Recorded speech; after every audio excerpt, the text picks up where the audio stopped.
Capítulo 10. Eu o levarei para o lar. O fardo do túmulo. Ainda que eu andasse pelo vale da sombra da morte, não temeria mal algum, porque tu estás comigo, a tua vara e o teu cajado me consolam. Salmos 23, 3. Verão na antiga Palestina. Um bando de carneiros, de cabeças balouçantes, segue o pastor para fora do portão. A crista do sol mal apareceu no horizonte e ele já conduz o seu rebanho. Como todos os outros dias, ele os guia através do portão e os leva para os campos. Porém, diferente da maioria dos outros dias, o pastor não voltará para casa à noite. Ele não descansará em sua cama e as ovelhas não dormirão em seu piquete cercado. É o dia de o pastor levar as ovelhas para o campo alto. Hoje, ele encaminha o seu rebanho para as montanhas. Ele não tem outra escolha.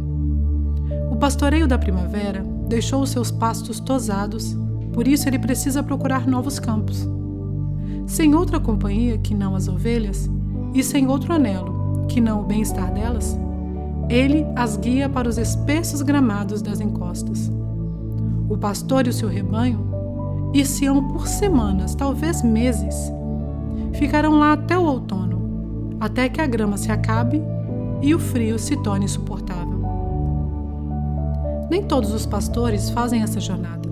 A caminhada é longa. A vereda é perigosa. Plantas venenosas podem intoxicar o rebanho. Animais selvagens podem atacar o rebanho. Existem trilhas estreitas e vales escuros.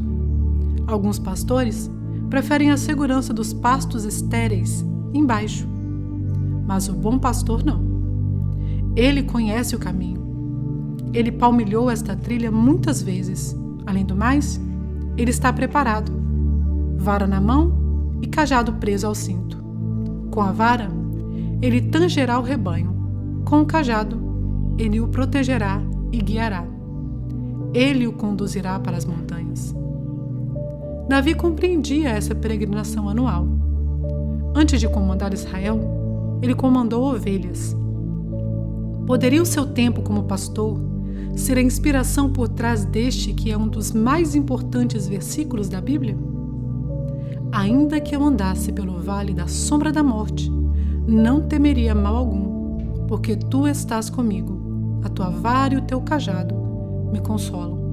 Salmos 23, 4.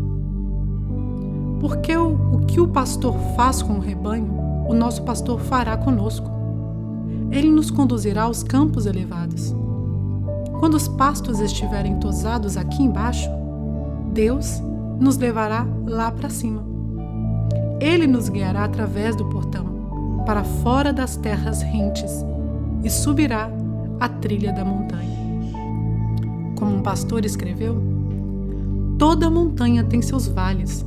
Suas encostas são marcadas por profundas ravinas e sulcos, e a melhor rota para o topo é sempre através destes vales. Qualquer pastor acostumado aos campos altos sabe disso. Ele guia o seu rebanho de modo gentil, porém persistente, pela trilha que sobe sinuosa através dos vales sombrios. Algum dia nosso pastor fará o mesmo conosco. Ele nos levará para a montanha pelo caminho do vale. Ele nos guiará para a sua casa através do vale da sombra da morte. Muitos anos atrás, quando eu morava em Miami, recebemos no escritório da igreja um telefonema de uma casa funerária próxima. Um homem havia identificado o corpo de um indigente como sendo seu irmão e queria um culto memorial. Ele não conhecia nenhum ministro na região. Poderia eu dizer algumas palavras? O ministro sênior e eu concordamos. Quando chegamos, o irmão do falecido havia selecionado um texto numa Bíblia em espanhol. Ainda que eu andasse pelo vale da sombra da morte, não temeria mal algum, porque tu estás comigo. A tua vara e o teu cajado me consolam. Salmos 23, 4. Ele precisava assegurar-se de que, embora seu irmão tivesse vivido sozinho, não morrera só. E buscando essa segurança, voltou-se para este versículo. você tem igualmente feito o mesmo. Se você já assistiu a um culto fúnebre, já ouviu essas palavras. Se você já caminhou pelo cemitério, já leu essas palavras. Elas são citadas nas sepulturas dos indigentes, entalhada nas lápides dos reis. Gente que não conhece nada da Bíblia, conhece essa parte dela. Gente que não cita as Escrituras, recorda este trecho. Este versículo sobre vale, sombra e pastor. Por quê?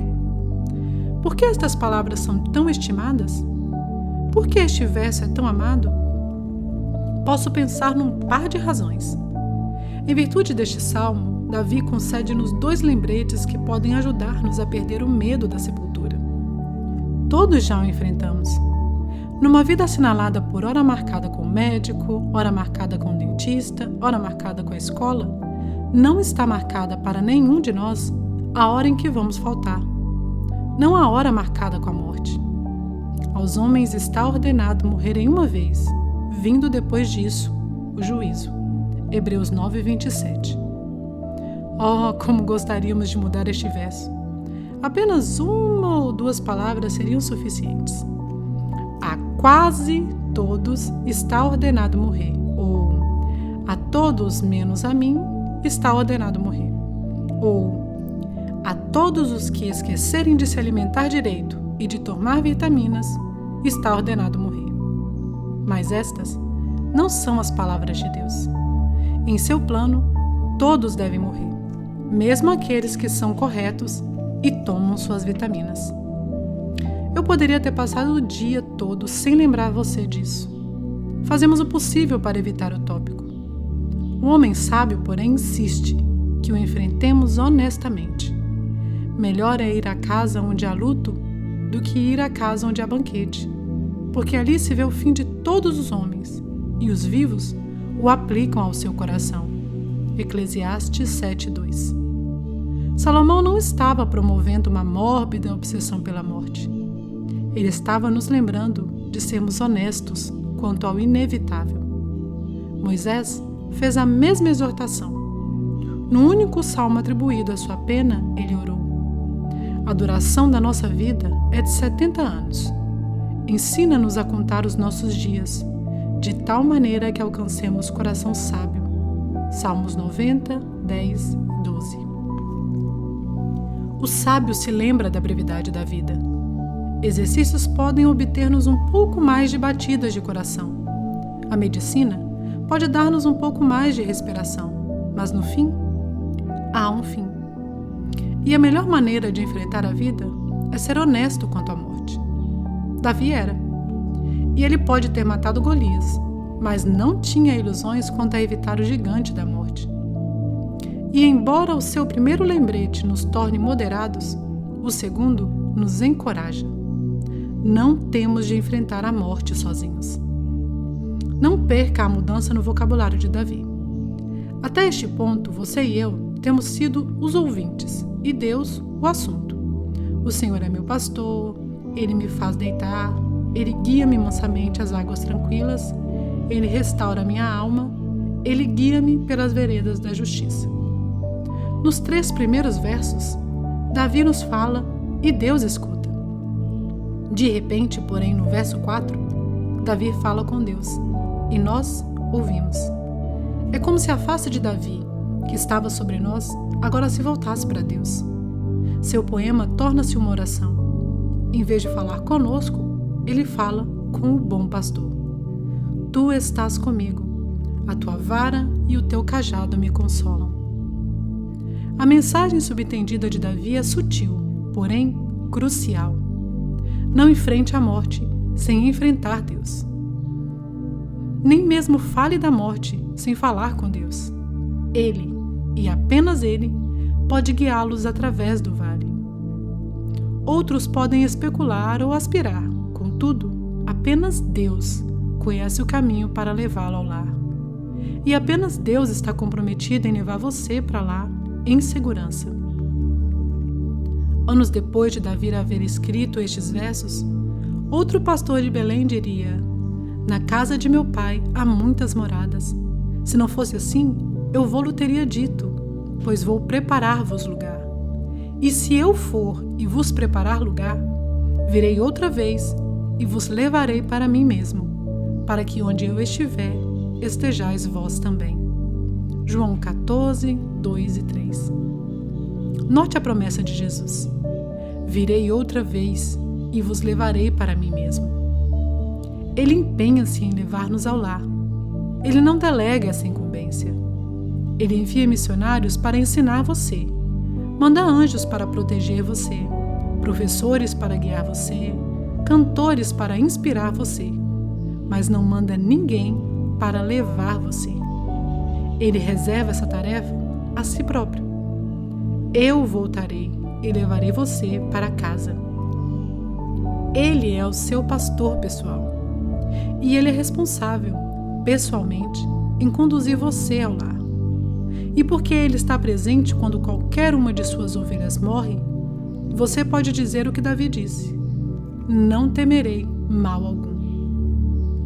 Quando minhas filhas eram mais novas, desfrutamos de muitas tardes divertidas na piscina. Como todos nós, elas tiveram de superar seus temores a fim de nadar. Um dos últimos medos que elas tiveram de enfrentar foi o medo da profundidade. Uma coisa é nadar na superfície, outra coisa é mergulhar fundo. Quero dizer, quem sabe que espécies de dragões e serpentes habitam as profundezas de uma piscina de 2,5 metros? Você e eu sabemos que não há nada a temer, mas uma criança de 6 anos não sabe. Uma criança sente a respeito da profundidade o mesmo que você e eu sentimos a respeito da morte. Não estamos certos do que nos espera lá embaixo. Eu não queria que minhas filhas tivessem medo da profundidade, então eu brincava com cada uma delas de Shamu, a baleia. Minha filha era a treinadora, eu era Shamu. Ela apertava o nariz e passava o braço em volta do meu pescoço. Então, afundávamos. Afundávamos até poder tocar o fundo da piscina. Então explodíamos, rompendo a tona. Após vários mergulhos, elas compreenderam que não tinham nada a temer, nenhum mal. Por quê? Porque eu estava com elas. E quando Deus nos chamar para dentro do profundo vale da morte, Ele estará conosco. Ousaríamos pensar que Ele nos abandonaria no momento da morte? Iria um pai forçar seu filho a nadar sozinho nas profundezas? Iria o pastor exigir que a sua ovelha viajasse sozinha para as terras altas? Claro que não. Iria Deus pedir que um filho seu viajasse sozinho para a eternidade? Absolutamente não. Ele está com você. O que Deus disse a Moisés, Ele diz a você: irá a minha presença contigo para te fazer descansar. Êxodo 33, 14. O que Deus disse a Jacó, Ele diz a você: eis que estou contigo e te guardarei por onde quer que fores. Gênesis 28, 15. O que Deus disse a Josué, Ele diz a você: como fui com Moisés, assim serei contigo. Não te deixarei, nem te desampararei. Josué 1:5. O que Deus disse à nação de Israel, Ele diz a você: quando passares pelas águas, estarei contigo. Isaías 43:2. O bom pastor está com você. E porque Ele está com você, você pode fazer a mesma declaração que Davi: não temerei mal algum, porque tu estás comigo. A tua vara e o teu cajado me consolam. Um capelão do exército francês usava o Salmo 23 para encorajar os soldados antes da batalha. Ele insistia com eles para repetirem a primeira frase do salmo, marcando cada palavra em um dedo. O dedo mínimo representava a palavra ó. O anular representava a palavra Senhor. O médio é, o indicador meu e o polegar pastor. Então ele pedia que cada soldado escrevesse o versículo na palma da mão e o repetisse sempre que precisasse de força. O capelão dava ênfase especial à mensagem do dedo indicador, meu. Ele recordava aos soldados que Deus é um pastor pessoal, com uma missão pessoal: levá-los ao lar em segurança. As palavras do capelão alcançaram o alvo? Na vida de um homem, sim. Após uma batalha, um jovem soldado foi achado morto, sua mão direita agarrada ao indicador da esquerda.